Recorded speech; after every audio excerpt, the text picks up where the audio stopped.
হরে কৃষ্ণ। আপনারা ভালো আছেন?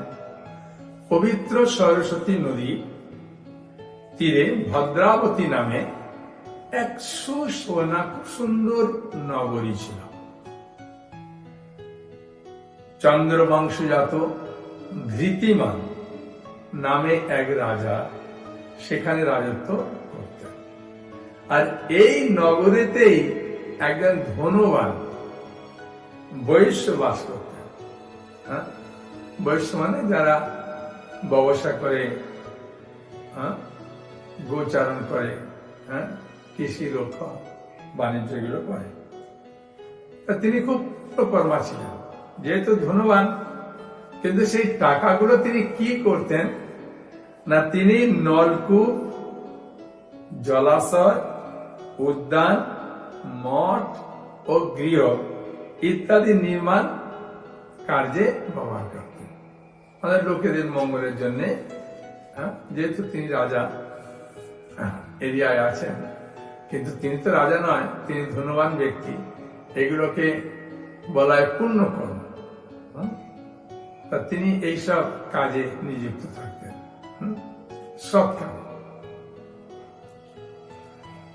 তিনি ছিলেন বিষ্ণু ভক্তি পরায়ণ, শান্ত প্রকৃতি মানুষ এবং সুমনা, দ্যুতিমান, মেধাবী, সুকৃতি ও দৃষ্ট বুদ্ধি নামে 5 জন পুত্র ছিল। ভদ্রলোকের 5 জন পুত্র। ছোট ছেলেটার নাম হচ্ছে দৃষ্ট বুদ্ধি। আর দৃষ্ট বুদ্ধি তো তার মাথাতে সবসময় দুষ্ট বুদ্ধি ঘুরত। ছোট ছেলে আদরে। তা সে এখন অসৎসঙ্গের ফলে কি হলো, সে সর্বদা পাপ কাজে লিপ্ত থাকত। পরস্ত্রীর সঙ্গী, বেশ্যাসক্ত, লম্পট, দ্রুতক্রিয়া, মানে জুয়া, পাশা টাশা খেলা ইত্যাদি পাপে সে অত্যন্ত আসক্ত হয়ে পড়ে।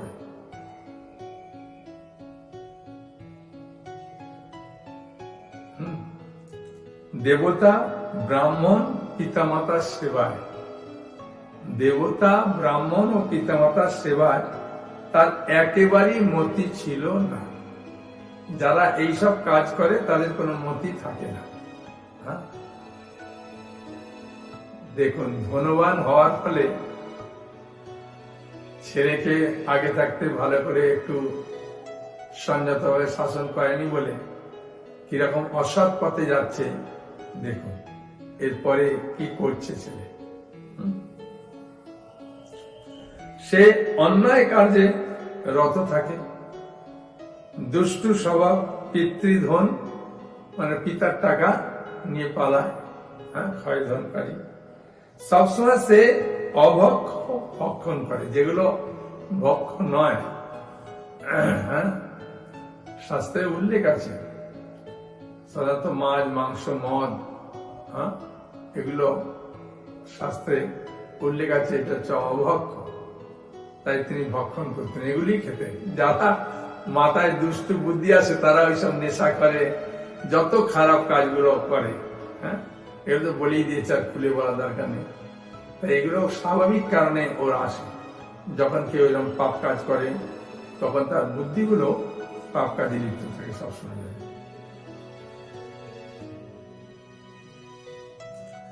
পিতা ধনপাল একদিন পথ চলছিলেন। হঠাৎ তিনি দেখলেন যে দৃষ্টবুদ্ধি এক বেশ্যার গলায় হাত দিয়ে নিঃসংকোচে ঘুরে বেড়াচ্ছে। তার নির্লজ্জ পুত্রকে এইভাবে চৌরাস্তায় ভ্রমণ করতে দেখে তিনি অত্যন্ত মর্মাহত হলেন।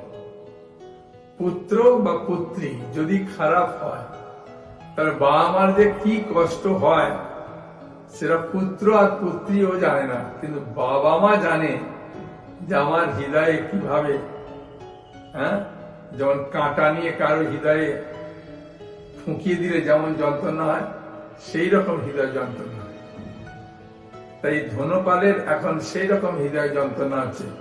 চৌমাথা মানে হচ্ছে যেখান দিয়ে 4টে রাস্তা গেছে, প্রচুর লোক টোক থাকে, তো সেখান দিয়ে গায়ে গালে কাঁধে হাত দিয়ে আর হেলে দুলে যাচ্ছে, কিরকম লাগে চিন্তা করে দেখুন। হ্যাঁ,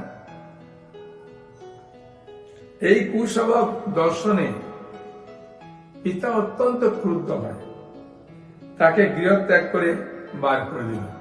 হ্যাঁ, মানে ত্যায্য পুত্র করে দিল। আর সে আত্মীয় স্বজনেরও ভালোবাসা থেকে বঞ্চিত হল। তার কাছে যে কিছু টাকা ছিল, হ্যাঁ, স্বর্ণ ছিল, অলঙ্কার ছিল, সেগুলো বিক্রি করে কিছুদিন চলল, খাওয়া দাওয়া। তারপরে অন্ন বস্ত্রহীন, দুষ্টবুদ্ধি, ক্ষুধায়, তৃষ্ণা, অত্যন্ত কাতর হয়ে পড়ল। অবশেষে নিজের গ্রামে চুরি করতে শুরু করল।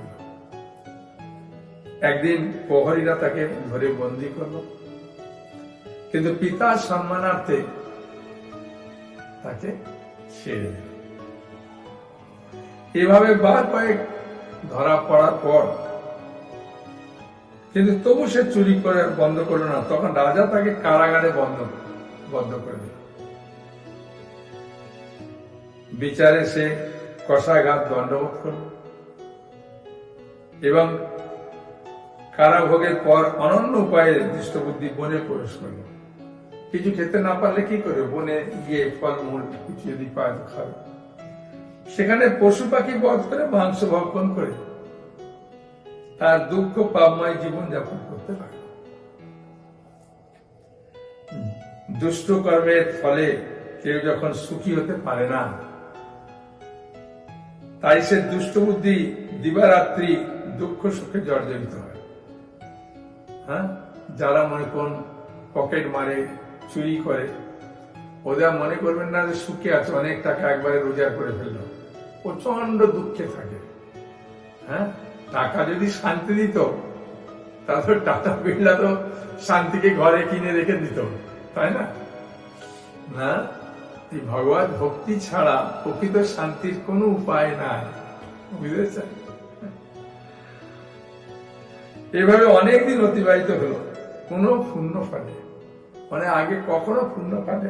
হঠাৎ তিনি একদিন কৌডিন্য ঋষির আশ্রমে উপস্থিত হল। কোন কারণে ঋষির আশ্রমে গিয়ে পৌঁছেছে। আর সেটা ছিল বৈশাখ মাস। আর বৈশাখ মাসে ঋষিবর গঙ্গা স্নান করে আশ্রমের দিকে ফিরে আসছে। আর শোকাকুড়া দুষ্টবুদ্ধি তার সম্মুখে উপস্থিত হল। ঘটনাক্রমে ঋষির বস্ত্র হতে এক বিন্দু জল তার গায়ে পড়ল। তাই সাধু সন্ন্যাসীদের স্নানের জল, কাপড়ের জল যদি একটা ঠিকর পড়ে, তাহলে কি লাভ দেখুন। হ্যাঁ, কারণ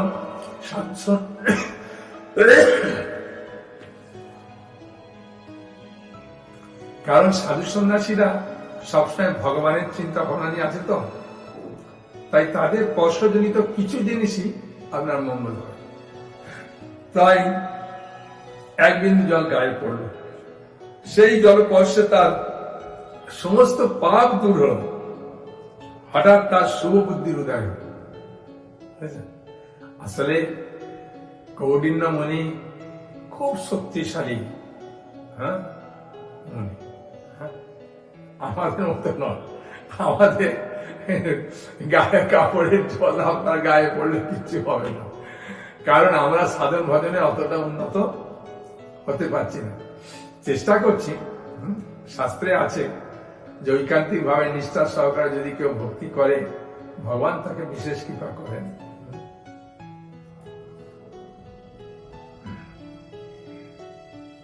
এখন ঋষির সামনে সে গীতাঞ্জলি কুটে প্রার্থনা করতে লাগলো। এই পাপটা যাই দূর হয়ে গেল না, তার সৎ বুদ্ধির উদাহরণ। মানুষ যে ভক্তি করে না, এটা আপনাকে জানতে হবে। তাদের হৃদয়ে এত পাপে পূর্ণ থাকে, হরে কৃষ্ণ বলুন বললে বলতে পারে না। কারণ কি, বাল্মীকি মুনিকে যখন নারদ মুনি বলছেন রাম নাম উচ্চারণ করো, তার হৃদয়ে এত পাপ ছিল, রাম নাম উচ্চারণ করতে পারছেন না। হ্যাঁ, বুঝেছেন? সেই জন্য আমরা যে অনেক সময় হরিনাম করতে চাই না বা চাই না, এটা আমাদের দোষ নয়। আমাদের হৃদয়ে যে পাপ আছে, তার ফলে আমরা করতে পারি না। তাহলে এখান থেকে প্রমাণ হচ্ছে, বুঝতে পারছেন যে হৃদয়ে পাপ থাকলে হরিনাম মুখ দিয়ে বেরোয় না। হ্যাঁ, এখন আপনারা বলবেন তাহলে প্রভু আমি কখনো হরিনাম করবো না, আমার হৃদয়ের পাপ না। যদি সাধু সঙ্গ করবেন, যেমন এই ইনি দেখুন পাপে পূর্ণ ছিল, কিন্তু কৌণ্ডিন্য মুনির কাপড়ের জল গঙ্গা স্নান করে আসতেন, তো করতেই তার পাপ নষ্ট হয়ে গেল। এরকম সাধু সঙ্গ করলে, হরিনাম করলে জোর করে, কারণ যখন কারো জন্ডিস রোগ হয় তখন ওর কাছে মিজরিটা তেতো লাগে, কিন্তু মিজরিটাই হচ্ছে তার ওষুধ। ওই মিজরি খেতে খেতে খেতে খেতে ওর জন্ডিস রোগটা ভালো হয়ে যায়। সেটা আমি মনে করবো আমার হৃদয়ের পাপ আছে, ভাই আমি হরিনাম করবো না, আমার মুখ দিবেন না, জোর করে হরিনাম করতে করতে করতে করতে হৃদয়ের পাপ নষ্ট হয়। বুঝেছেন? ঘরে ধুলো থাকলে ঝাড়ু দিলেই তো ধুলোটা উঠবে, তা না? তো সেই ধুলোটা ওড়া দেখে আপনি ঝাড়ু দেওয়া বন্ধ করবেন না। হ্যাঁ, যেমন ঝাড়ু দেবেন দেখবেন ধুলো আপনার ঘর থেকে আপনার থেকে বেরিয়ে যাচ্ছে। হ্যাঁ, আপনি বুঝতে পারুন না পারুন। হ্যাঁ, নাহলে মনে হবে ভাই ঝাড়ু দিলেই দেখি ধুলো ওড়ে ঘরটা দেখি একদম অন্ধকার হয়ে যায়, তার থেকে বাবা যেমন আছে থাক, ধুলো ঝাড়ু দেওয়ার দরকার নেই। হ্যাঁ, এরকম নয়, হরিনাম করতে করতে হয়ে যায়। তাই ইনার অজ্ঞাত ভাবে গায়ে জল পড়তে সঙ্গে সঙ্গে পাপ দূরীভূত হল, সাধুর চরণের সঙ্গে সঙ্গে শরণাপন্ন হলেন। হে ঋষি শ্রেষ্ঠ, যে পুণ্য প্রভাবে আমি ভীষণ দুঃখ যন্ত্রণা থেকে মুক্তি লাভ করতে পারি, তা কৃপা করে আমাকে বলুন। ঋষিবার বললেন, বৈশাখ মাসে শুক্ল পক্ষে মোহিনী নামে যে প্রসিদ্ধ একাদশী ব্রত আছে, তুমি সেই ব্রত পালন করো। এই ব্রতের ফলে মানুষের বহু জন্ম অর্জিত পর্বত পরিমাণ পাপরাশিও ক্ষয় হয়ে থাকে। একাদশীর মাহাত্ম্য। হ্যাঁ,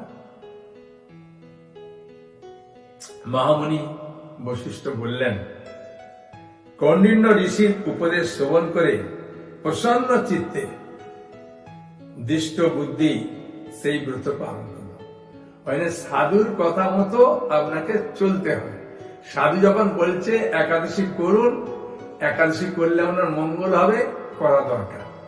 মাসে তো মাত্র 2টো একাদশী, হ্যাঁ, বেশি তো নয়। হ্যাঁ, সেই জন্য করুন। হ্যাঁ, ঠিক আছে, কিভাবে করবেন আমি পরে বলবো। হ্যাঁ, এখন শুনুন। হে মহারাজ রামচন্দ্র, এই ব্রত পালনে সে নিষ্পাপ। এই কাহিনীটা কে বলছিলেন? বশিষ্ঠ মুনি বলছিলেন ভগবান রামচন্দ্রকে। হ্যাঁ, আর যুধিষ্ঠির মহারাজ প্রশ্ন করেছিলেন, সেই প্রশ্ন উত্তরে শ্রীকৃষ্ণ মোহিনী একাদশী মাহাত্ম্য বলছেন কুর্ম পুরাণ থেকে। তাহলে এগুলো কুর্ম পুরাণ উল্লেখ আছে। হ্যাঁ, তাই না? আর রামচন্দ্র সম্বন্ধে যদি আপনি সুন্দরভাবে ডিটেলস জানতে চাইবেন, তাহলে ভাগবতমের 9ম স্কন্ধে আছে।